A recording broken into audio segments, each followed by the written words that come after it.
பம்பாயில மாணிக்கம்னு எனக்கு ஒரு பழைய ஃப்ரெண்ட் இருந்தாரு.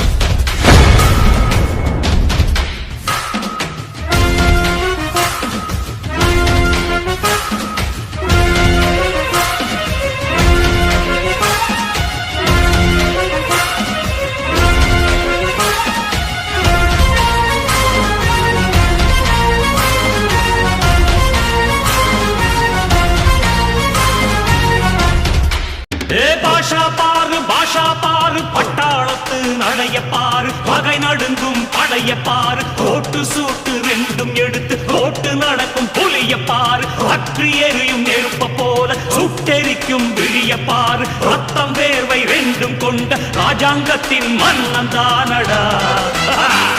இவன் பேருக்குள்ளே காந்தம் உண்டு உண்மைதானடா, இவன் பேருக்குள்ளே காந்தம் உண்டு உண்மைதான்.